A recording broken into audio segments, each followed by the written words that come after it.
Welcome back. Many thanks for staying with us. You're watching Daybreak. We carry on with our discussion. We have joining us virtually Daisy Amdani with Linda Katiba, and here in studio, Honorable Richard Onyonka, MP, Kitutu Chache, and Gladys Wanga, the woman rep for Homa Bay. We are analyzing the Handshake 3 years in, the Building Bridges initiative. There was a 9-point agenda. How true has that initiative remained to those 9 ideals: inclusivity, shared prosperity, dealing with ethnic antagonism and competition, and of course, corruption as well. And we'll keep reading your feedback even as the program continues. But before the break, Honorable Wanga, I wanted to respond before I bring in Daisy again. Go ahead. Yeah. So I wanted Daisy to be very honest on this issue of gender parity. One, we have struggled, and Parliament failed to pass, and we had many struggles to try and have the Duale, bill pass, which is that if Parliament does not achieve the 2/3 gender rule through election, then there is a top-up to ensure that that the 2/3 gender rule is met.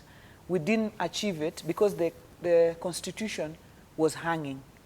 The 2010 Constitution was hanging because it did not provide a formula like it did in the county assemblies for achieving the 2/3 gender rule in the National Assembly.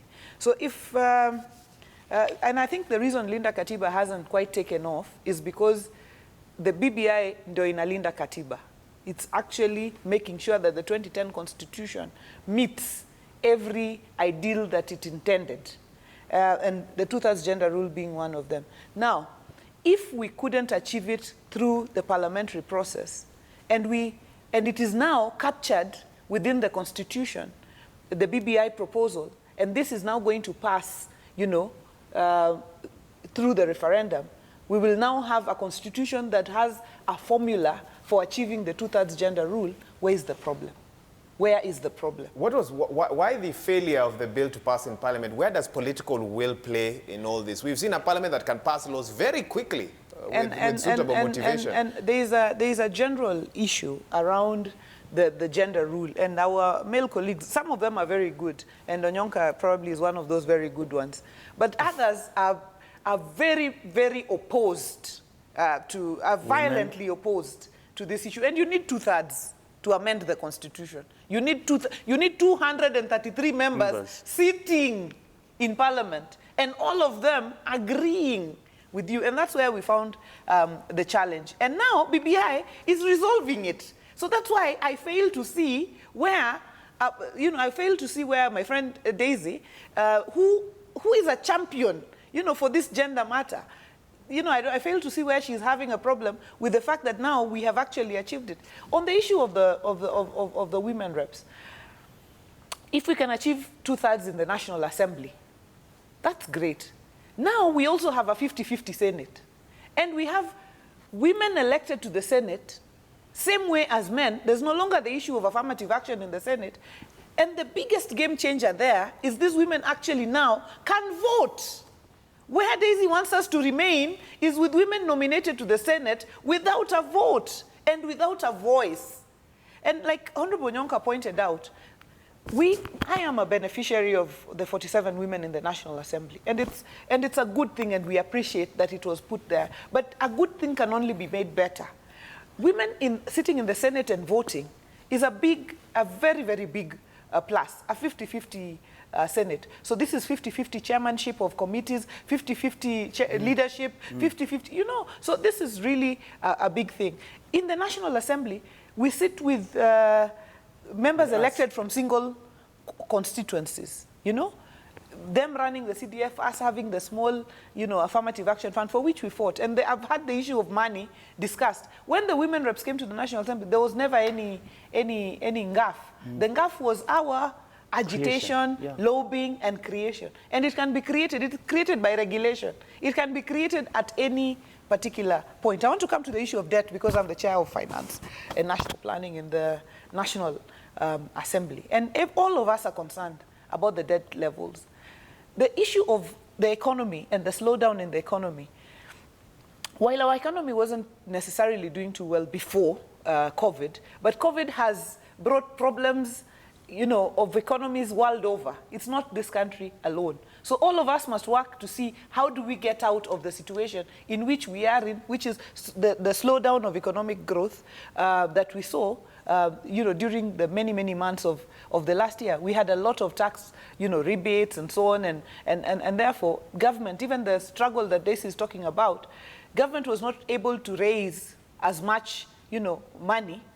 The revenue underperformed, and this is because we had a lot of, reduction in VAT, reduction in our taxes and so on. So because we were trying to give relief to Kenyans, there was underperformance in revenue, and that's why you can see sometimes there is slowness in releasing money, even for CDF and other programs. But that has now been, is now being addressed. But the other thing I wanted to say is that as the Finance Committee, we're also concerned about the level of debt, and we're having conversations every day. And one of the things we are proposing to have is we have been given a mandate by Parliament to look into, what exactly is the debt situation.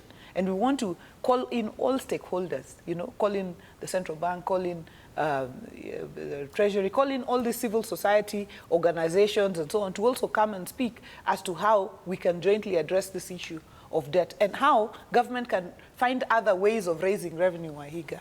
One of the things we are proposing strongly is, why can't we also, issue IPOs? Why can't we do some divestiture within our state-owned enterprises? That alone, if we did some secondary listing and some primary listings, we can easily raise up to 350 billion, to fund the budget away from, getting in more debt. So these are some of the solutions we are looking at. So being in the handshake has not stopped us from seeing where there are problems and trying to address them. Okay. Daisy? Okay, I'll start with the debt issue. Several questions posed your way. Go ahead. Yes, I want to address the debt issue, okay? So right now, as we speak, there is a budgetary deficit of about 1.2 trillion for the current budget, okay? Revenue projections, as Honorable Wanga has rightly said, are not meeting their targets. The economy is underperforming. Yet, instead of our leadership actually addressing itself to this issue, they are busy politicking and seeking to expand the legislature and the executive. Ideally, when you are dealing with debt situations, you don't look to expand. You actually look to minimize spending. You do not spend on non-priority issues, okay? Right now, the projected revenue collection is about 1.9 trillion shillings, right? Of which 1 trillion, and Honorable Onyonka is saying that he's correcting me that the total debt is 9 trillion. Correct. In fact, I think it's more than that. But what I'm talking about is our debt obligations for this coming financial year. Our debt obligations are already 1 trillion shillings. Actually, 1 trillion and 23 billion.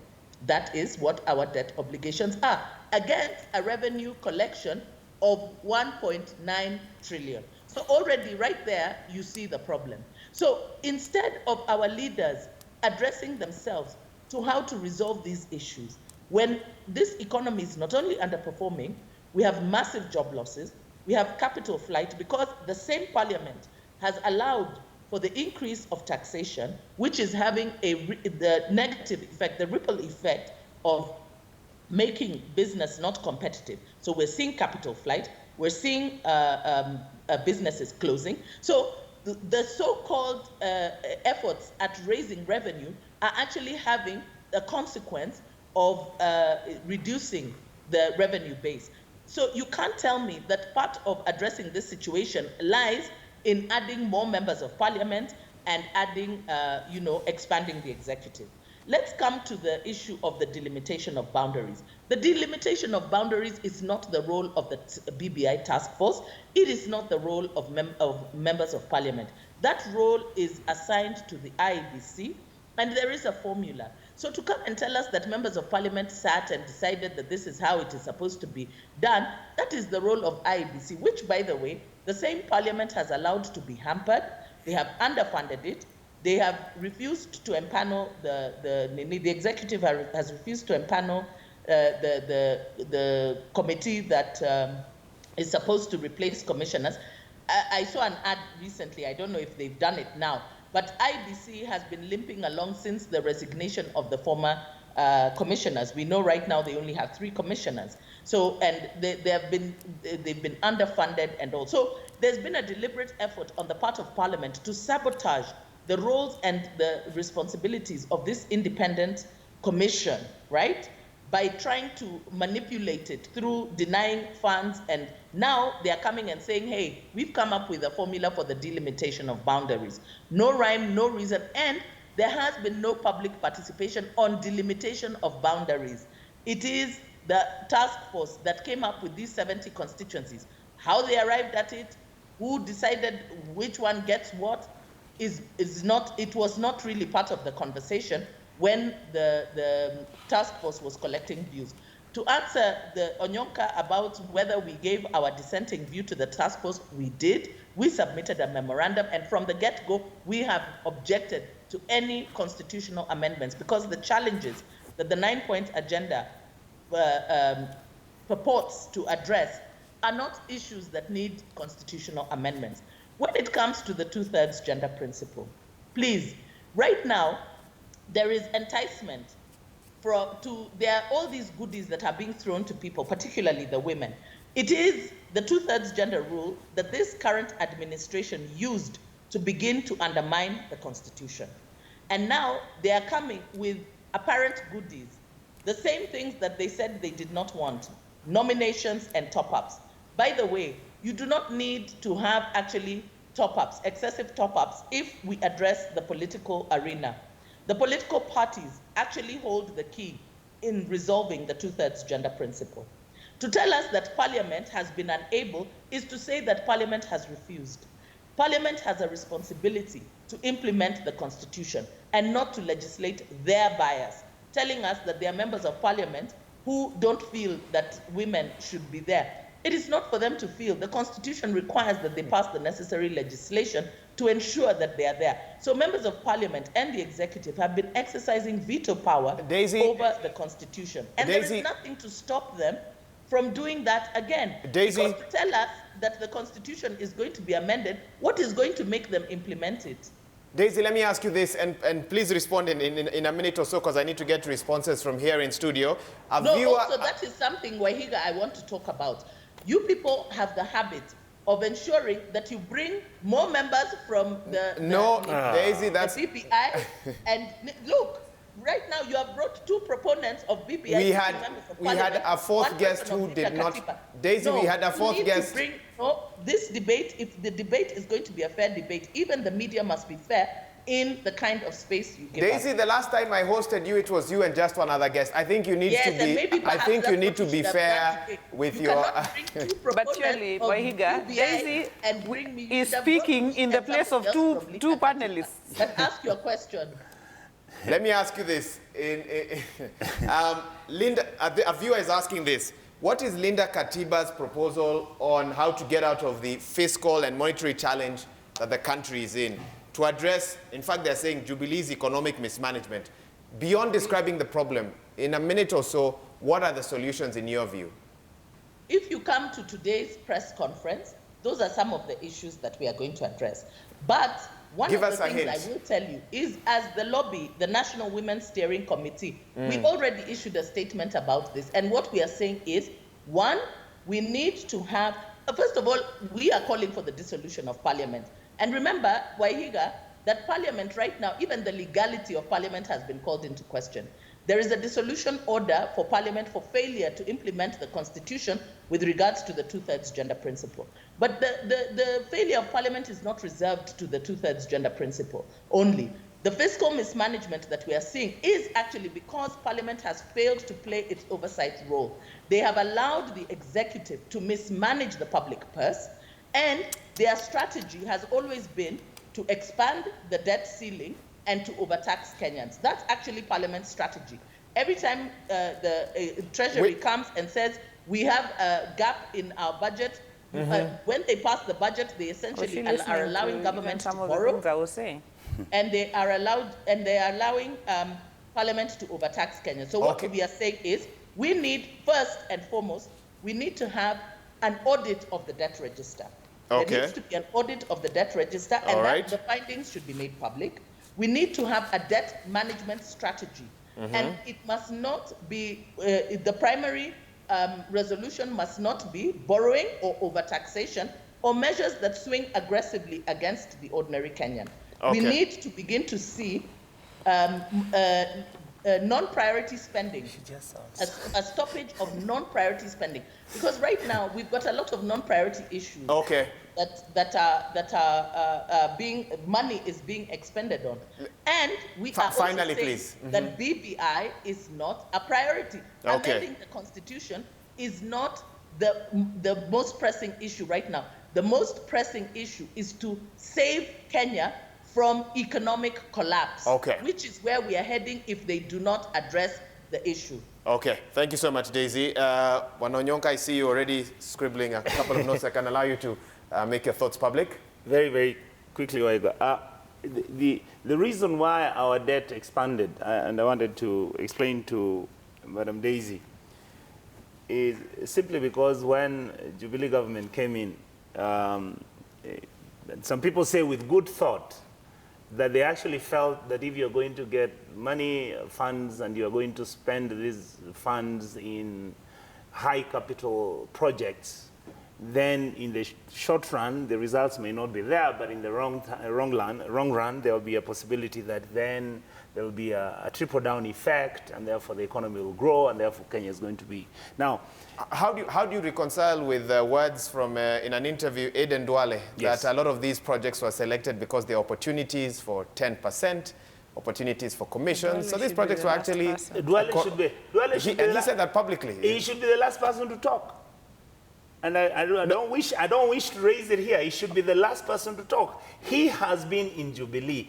He has been on that gravy train. He has been amongst... So do you agree that there was a gravy train? I think that's the question I'm asking. Absolutely, but Mwaiga, let me tell you this. How did we get into the position where we are? Jubilee government, when we came into parliament, the committees, the Jubilee government had the majority of the vote. So even when in the opposition we were actually voting against some of the projects which the government was recommending and the government was bringing forth, we were unable, because the majority in some of the committees where the voting was taking place, how the money was going to be used, it was impossible for us to stop it. And number two, we felt at the time that the recommendations which actually the Jubilee manifesto and whatever they were talking about were genuine and sincere recommendations for the changing of the country. We believed that there was a way we could move our country forward. And yet, in reality, what actually Duale is talking about is what, you know, this country has got short memories. We've got very short memories. When did we start making noise from the opposition about the Eurobond? When did we start talking about why are you spending 29 billion on a dam, and yet we know the feasibility studies were saying that dam should only cost 1.6 billion? Now, I didn't want to go this route, but I'll tell you, the other day you saw the DP talking about this country. I don't want a government which is going to get into debt. He's been there for the last 8 years. Every single amount of money that has been spent has been inflated. We know that in Kenya is the only country in Africa, I think, where a tarmac road costs 79 million shillings to do 1 kilometer. Rwanda does it at 16 million shillings.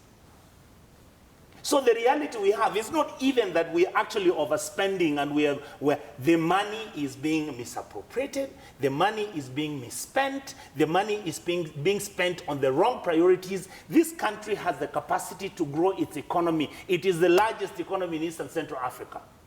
Our debt is not even the problem. The problem is the management of our debt, accepting what our priorities are, and spending money to alleviate poverty, which is affecting Kenyans. On the back of what you're saying, yes, is a constitutional amendment the most important thing the country requires at a time like this? Absolutely. I'll give you an example. Compared to what you've just said. Yes, I will give you an example. If today you have my county, which is Kisii County, it is receiving 7 billion shillings per year, or 8 billion shillings per year. If through BBI, Kisii County is going to receive 18 billion shillings, for me, that's life and death. How much of it do you think will actually get to the county, based on what you've seen so far? But the truth is this is another lie which has been peddled. Oh, county governments have never received any money. There is no county for the last 8 years which has never received its money. Each and every county has received its money, though sometimes late, because of the collections by the exchequer and the distribution of the money. Every single county in Kenya, there is no constituency in Kenya that has never received its CDF. So let nobody, I mean the budget committee, let nobody tell us that there is no money. All we need to do is get the prioritization of where we need to spend our money, make sure that we invest more on poverty alleviation. Let's make sure people have water. Let's make sure people have basic necessity, Medicare. Let us make sure that our people are getting medicines in the hospitals. Let us make sure that our roads at the rural areas are done. And then invest in some of the high priority projects which are then going to pick out the poverty people in our country and make sure that you create jobs. Let's bring industries. The problem in Kenya is that we don't have Daisy, note the question. Let Honorable Wanga speak, then you'll ask the question immediately. Just note it, Daisy. Go ahead, Wanga. Thank you. So first of all, Wahiga, my view is, can we separate issues? Can we deal with BBI and the 9-point agenda and say what is wrong with BBI, what is wrong with the content of BBI and that 9-point agenda? Where is the problem? Because since Daisy started speaking, I haven't had her point out, even on the gender question, I just put it to her that the problem we have been having has been solved. Now she's jumped on something else. You know, should there be a nomination? Should all the things we have always believed in together, that we should attain the 2/3 gender rule. Now, because the BBI is achieving it, now there is a problem with it again. So I think we should separate the BBI conversation and deal with what exactly is wrong with devolving more money, what exactly is wrong with having the World Development Fund, what exactly is wrong with achieving the 2/3 gender principle, which we have fought for over 50 years, as the trailblazers, the women trailblazers in this country have fought, to have the 2/3 gender rule attained. What exactly is wrong with that? What exactly is wrong? And I've had Daisy speaking over and over about an expanded executive. Now what the BBI is saying is ministers will come from parliament, which means you don't have to pay another set of people separate amounts of money, to come as CSs. Right now, members of parliament are being paid fully. The CSs are being paid fully. If you have ministers coming from inside parliament, it means the only top-up is a small allowance. What exactly is wrong with that? Then there's the issue that is being raised of timing. We can chew and scale the stairs. It is, this country cannot be at only one thing. The country can chew and scale stairs at the same time. We can be dealing with the issue of the BBI, addressing some of those historical issues that have bothered this country, while at the same time dealing with the debt issue that is facing us, or the economic issue that is facing not only Kenya, but is facing is a global issue especially because of the COVID pandemic that has slowed down economies world over. The issues that Daisy is talking about around their proposals for debt, an audit of the debt register, that is issues that my committee have raised, members of parliament have raised. Is ongoing. The debt management strategy, we are right now talking about strengthening the debt management unit within the Treasury and make it as strong. We have before us as a committee the public debt management bill that we are now processing. So these are issues that are ongoing. So as Wanga, for example, I'm doing both that as my responsibility as chair of Finance Committee, but I'm also dealing with BBI, which I believe is taking this country to the next level. So Wahiga, my view is, and issues of fiscal consolidation on the revenue side, trying to see how to raise revenue from other sources, and on the expenditure side, trying to see how to cut down what we do not need. So I don't think we should mix the issues.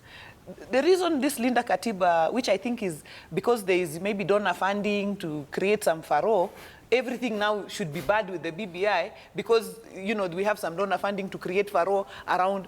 I haven't heard exactly the problem. Let me throw a question your way. Before Daisy Yes. comes, let me throw a question your way. Throw. For those who question the commitment of this current administration to implementing the 2010 Constitution, Yeah. they feel that they only implemented what they wanted and refused or did not show willingness to implement what they did not want. How confident are you that this administration that would be in charge for at least another year, should the referendum pass before a new administration takes over, will be keen to implement the BBI itself if the 2010 Constitution has not been fully implemented? So I think, to be fair, there is quite a bit of, this administration came in at the beginning of the 2010 Constitution. It was the first. And to be fair, things like devolution, and as Honorable Nyonka has correctly pointed out, people have been saying this money, actually we are not seeing the 15%.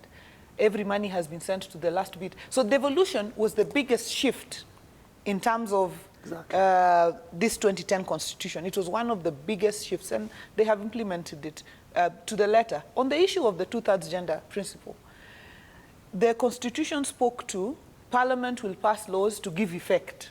Now, there has been, because that is the only clause, actually, of the 2010 Constitution that has not been implemented, and that has been our complaint the whole time. Is that a fair and honest statement? It is. That it's the only clause of the 2010 Constitution? That is the only... The judiciary says many aspects of the 2010 Constitution, when it comes to them, has not been implemented. No, which ones?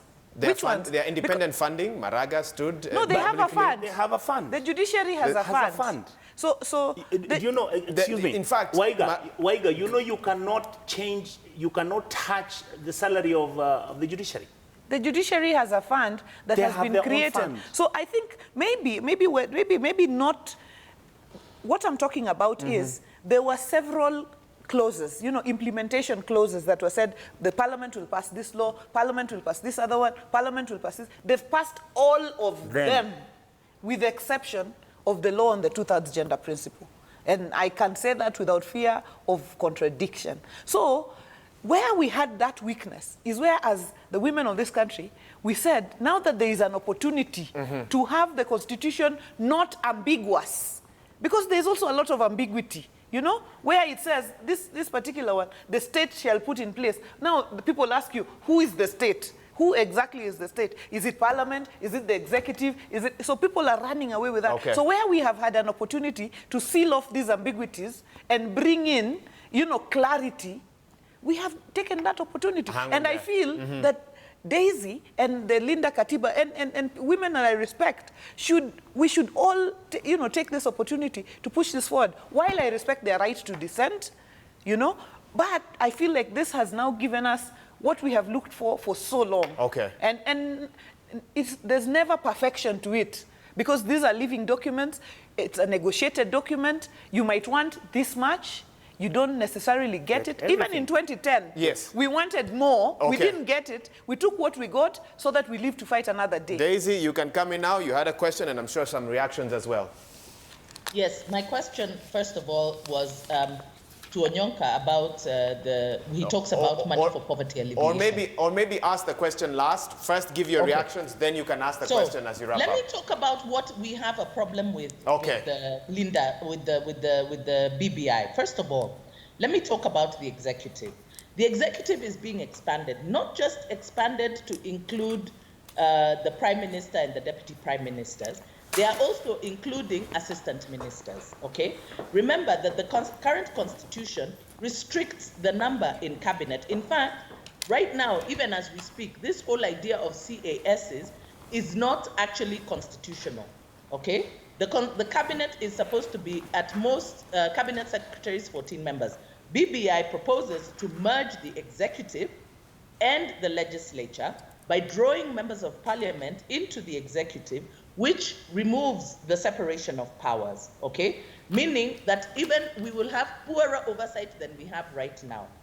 It expands the executive further by also drawing assistant ministers from the same parliament and making those assistant ministers answerable to the president. So you have cabinet ministers drawn from outside of parliament and inside parliament, and you have assistant ministers also drawn from the same. So we are exponentially expanding the executive and merging it with the legislature. So that brings oversight issues. Number two, we're talking about the judiciary ombudsman. Remember that we have the JSC, okay, whose roles are well captured in the JSC Act of 2011. And the JSC is there to receive, within the JSC, by the way, there is an ombudsman, but remember that the JSC are there to receive complaints against judges. Now, BBI is creating an ombudsman that can initiate on their own investigations against judges. So we are seeing the potential, in fact, the likelihood of the executive, because it is the executive that appoints this judiciary ombudsman with the legislature. So we are seeing the potential of the executive reigning supreme over all three arms of government, which is where Kenyans said we didn't want to go. We must not forget that this is the kind of government that we had when we were creating the new constitution. We had a government that had a prime ministers, assistant ministers, a president who reigned supreme over all the executive, the legislature, and the judiciary. Kenyans said they wanted a departure with that. So through BBI, this is being brought in. On the issue of the two-thirds, I'm not going to belabor the point. The two-thirds gender principle is what was used to undermine the constitution. Right now, they are telling us what they are bringing is going to implement it. It will not. It will implement it in a certain way, in the way that Kenyans have said they don't want it, because we don't want excessive top-ups. We want the mechanisms within the political parties. There's already a court order to the ORPP and IEBC requiring that political parties have not more than two-thirds of members for elective offices going to the ballot. And so it will minimize the number of top-ups. They have put a sunset clause, which means that it will be erased after some time. I think it is 3 terms and 2 terms. They have also brought another intricacy where they are talking about that it is women who have vied, best loser. Women who have vied will be the ones to be nominated, negating Article 27.6, which looks at the marginalization that have been suffered by certain groups and the need for affirmative action. So it varies it and makes it more murky for women and puts the role into the political leaders of how the women come into these political positions. So I think that in many respects, when we look at the BBI, if you're talking about devolution, I don't have a problem with devolving 35%, and it would be fantastic. And there is really nothing that stops them from devolving the 35%. Although, of course, because our leadership is such that everything must be written in law for there to be adherence, the question that Kenyans need to ask themselves, if indeed we are strengthening devolution, why are we expanding the executive? In a system where you have devolved, and remember that the devolved units actually carry more functions than the national level, yet continually the national level and the executive behave as though resources to the counties is an act of benevolence. So here we have 47 counties, 47 county assemblies, and the BBI is proposing to expand the national level, to expand the Senate, to expand the National Assembly, and to expand the executive. So basically, the same argument that they were talking about, the excessive wage bill, they are now increasing the burden to the taxpayer, whether it is by a few billion shillings. You know, the president told us that, 2 billion is stolen every day. So maybe it's the cost of maybe 5 or 6 days theft under this administration to be able to meet that. But the thing is, if we are going to strengthen devolution, we should be strengthening devolution by thinning out the national level and not expanding the national level. Okay. My question to Honorable Onyonka was, he talks about that we should be addressing issues of poverty alleviation, getting medicines in hospital and strengthening the healthcare systems and all. I agree 100% with that.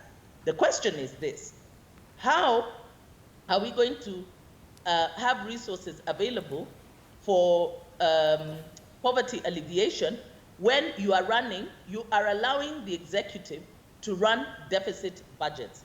As it is already, and I said, we already have a deficit of 1.2 trillion shillings in the current proposed budget that is currently being debated. budgetary revenue Yes.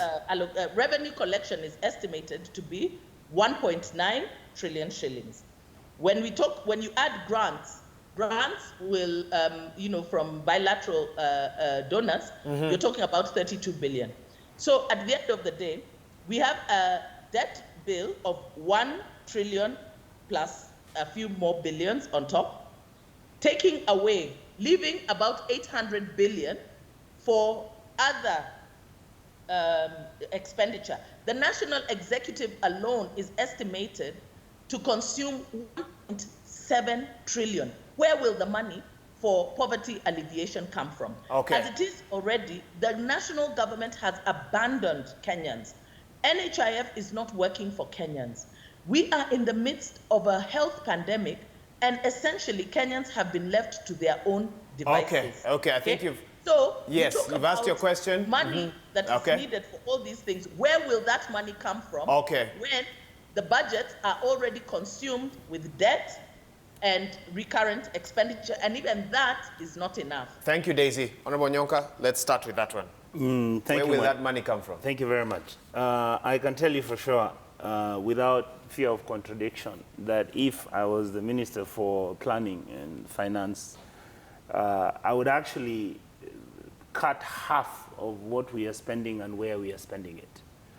Number two, the President has said, yes, the amount of money that is stolen on a daily basis. The truth is, Kenya's problem, if you looked at what Auditor Ouko, when he left, I don't know what the current auditor is going to say about the amount of money that is stolen. Ouko had reached a stage where he was saying 600 billion shillings is stolen every year. About a third of our budget. Exactly, which is true. So, to me, my point is very simple. We came in, Jubilee had a manifesto. It was the political party that has been elected, and therefore this party came in and they said, this is the direction we're going to do. We're going to build stadiums, we're going to do all these things, we're going to do everything.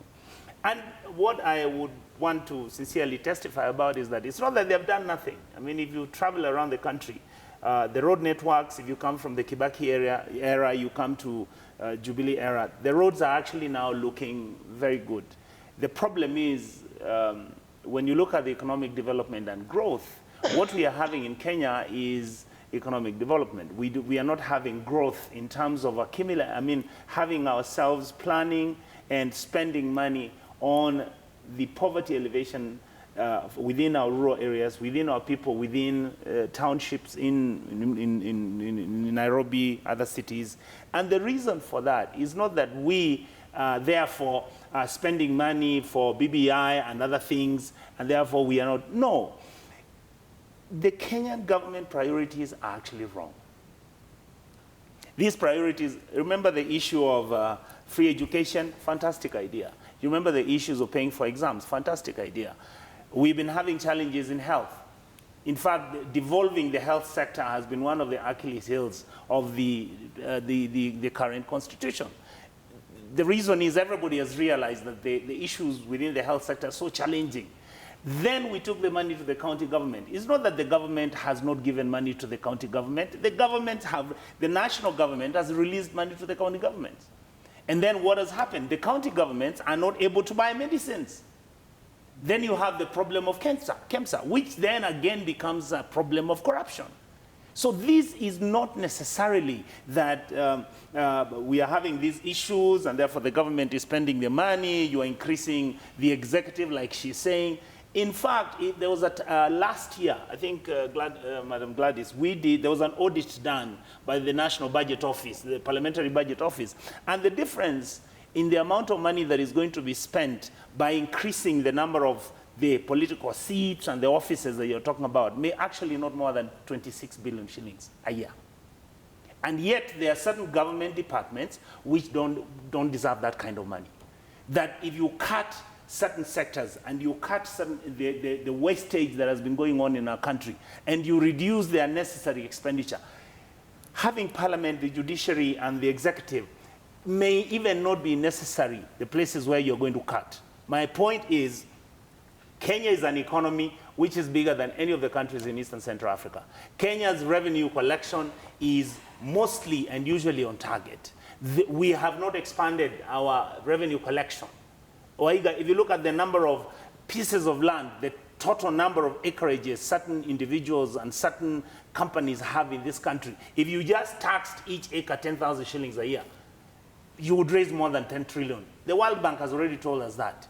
So Kenya is not having a problem in revenue collection and right now revenue expenditure. It is having a problem in allocation, distribution, and management of our resources. And that is the issue that we've been dealing with for the last 10 years. That is why we got into debt. The other issue that and I hope that Madam Gladys's committee will handle it, we borrowed short-term loans. When you borrow a short-term loan where the interest is going to be at about 9%, and this loan is for 3 years because you are trying to have a stopgap measure to try and raise revenue to do a project which is most probably based on a corrupt agreement, if this country was borrowing money at the international money market where we are borrowing money over a period of time, maybe 30 years, we would actually be borrowing money which is cheap. We would reorganize our debts and the country would actually be growing at the right path. So these are things. My question to you, Honorable Onyonka. Hang on. No, I have a question. I want to pose the question. Daisy, I gave you more time than both panelists. No, that's fine. No, I want to ask him a question as he's answering that he may answer. It has to be one line. What's your one-line question? One line, please, Daisy. You have said that our problem is a spending problem. I agree. It is a spending problem.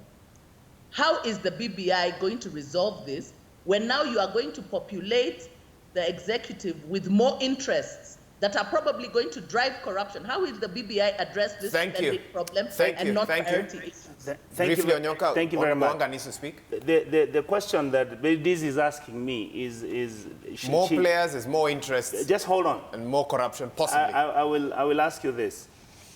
You've had this story over and over again, that the National Treasury spends about 9 billion shillings a year to buy flowers. You've had that story before. Daisy needs to stop thinking that the argument and the issue we are having about BBI is that we are going to increase seats for leadership, and therefore, because we're increasing the number of these people, the reason why, it is the same argument that we have my colleagues in Parliament refusing to pass the gender rule because they argue that the number of women you are bringing to the House are so many and we are not going to be able to afford them. And yet, in reality, actually what I'm telling Daisy is this: Kenya can afford what we are asking for. Kenya's problem is not being unable to spend 25 or 30 billion shillings. What we are saying is, if we can prioritize, even if you had a large number of members of Parliament who are going to be part of the executive, and you leave the members of the county assembly remain where they are, we bring more women into the Senate, and of course, it was not easy for that conclusion to be reached, because very many people believe that there is absolutely no need to increase the number of women. And yet some members of Parliament sincerely believe that we need to bring gender parity to the House. So you can't equate the amount of money you are going to spend in their salaries and even their incomes. Some of us are saying, I mean, I'm sure Madam Gladys will agree with me on this. We don't care. Our salaries can be reduced by half. We don't mind that. All right, so this argument that I'm not sure I've had leaders here who say only 10,000 shillings is left after all their deductions. I'm not sure they'll agree with you. I will tell you this, before we go to the next elections, briefly, please. If we pass the BBI and there's an agreement from the SRC that we can reduce the salary, I can tell you there's absolutely no problem for that. For you? For many of us. For many of us. Are you sure? Absolutely. Okay, I don't know, Honorable Wanga, if she shares that view with you. Honorable Wanga, go ahead. Yep, so I think for me, what's disturbing is the shifting of goalposts at all times. For example, on this issue particularly on this issue of the gender rule, and because this is an issue for which we have fought together, and I've always known where we stood. For example, on the cost of meeting the 2/3 gender rule, because the biggest argument in not passing the Duale bills 1, 2, 3, Duale 1, Duale 2, Duale 3 was always that this is going to increase the wage bill. So we always brought in the Institute of Economic Affairs and other players to demonstrate that really the cost of meeting the 2/3 gender rule is negligible in comparison to some of the wastages that we have as a country. So I don't know why that becomes a center of argument, especially from the Linda Katiba people, who are people I know excuse me, who are people I know have fought for attainment of the 2/3 gender rule. It is not by bringing women that you should claim that there's now going to be an expense, you know, an additional expense. And the other issue I want to challenge is the issue of who gets nominated, because that has also been a major point of argument. Because people have always argued that there's always been the tag that nominated people are girlfriends and so on. So even when we wanted to pass the Duale bill, Daisy knows that we had an accompanying bill, which we call the 2/3 gender rule bill, which was talking about the best loser, which was talking about nominating women who have at least, you know, tried in the political system. So that has been a conversation that is not new. So to say that BBI is bad because it has included that, again, I find that hypocritical. On the issue of the judiciary and the judiciary ombudsman, excuse me, we used to have some water. I don't know what happened. COVID times. COVID times, okay. COVID times, COVID times, yeah. So the issue of the judiciary and the judiciary ombudsman, I think we all know, Wahiga, that there are people who are unable to get justice through the judicial system. They feel unfairly treated. They feel there's been bribery, perhaps, in their cases, and so on and so forth. And they have nowhere to run. Is it fair to say they have nowhere to run? The Judicial Service Commission will receive their complaints. They have but suspended judges. the Judicial Service Commission is the judges themselves sitting in the Judicial Service Commission. So really, the Judiciary Ombudsman is a brilliant idea to have a place where complaints can actually go. And that's why we have an ombudsman, even the current ombudsman we have for the country, Honorable Kajuju. So the issue of appointment of the judiciary ombudsman follows the same process as the process of appointment of the CJ. Do we forget that actually the JSC sends names to the president?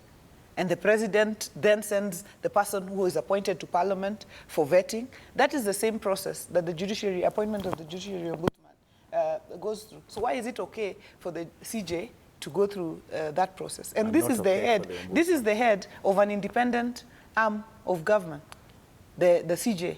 But it's not okay for the judiciary ombudsman to go to. The check is Parliament checks, an independent selection panel, does the process of applications and shortlisting and interviews and so on, sends names to the president. The president does his part, sends the person to Parliament, Parliament vets. If there's a problem through that system, then that can be picked. So I also just wanted to raise that. But I think the propaganda that BBI is expanding Parliament, expanding the executive, it's and so on. It's not propaganda, it is being expanded. It is propaganda.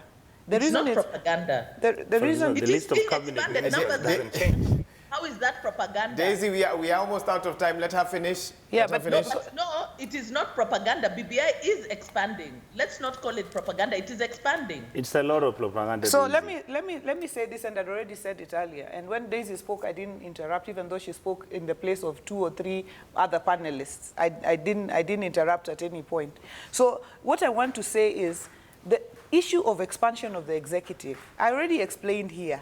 If you have a deputy prime minister who is a member of parliament, you have another deputy prime minister, you have a prime minister who is a member of parliament. They're already being elected within the available seats in parliament. And they don't earn an extra salary. You know? So the only thing they earn is allowances over and above what they earn. So how is that expansion of the executive? Where is the expansion? That's what I don't see. And that's why I call it propaganda. Okay. And on the issue of parliament, I believe that the 2/3 gender rule needs to be met. But I also believe that people have a right to representation. It is not fair, and we can be told if it is fair, that one member of parliament is elected by 3,000 people. Another member of parliament is elected by 170,000 people. And we are supposed to be okay. You know, and CDF is 100 million plus for every constituency. And you're supposed to give bursaries to 100,000 children and another person to 2,000 children, and that is okay? Surely there has to be a price to equity. I mean, and bringing in the women, for example, and the 2/3 gender rule, surely the price of equity at the gender level, the price of equity for representation of people, there has to, I mean, cannot be called an additional cost. Okay. If you look at it overall. Okay, okay, let's look at feedback. I don't even think I'll have time to allow my panelists to respond. We'll just read what Kenyans are asking today. Okay, I can't seem to see the screen from where I am. We will put that, I think that is from Blue Moon Arc, is saying Trump lost the election. Okay, wait, sorry, let me just get closer to that. Remember, 22422 is there. Okay, there we go. Blue Monarch saying Trump lost the election. He's a street vendor, quote unquote. Has America come to an end? Is there a political vacuum? Let leaders who aspire for the highest office only go for it, knowing it's either they win and lead the country or go home and pave the way for others to offer their leadership. Okay, that's Blue Moon Arc. What else is being said this morning? Remember, 22422 is the SMS line. Hashtag is Daybreak. Duke Maina says, Kenya has always had good documents. The problem is the guys who run around with them.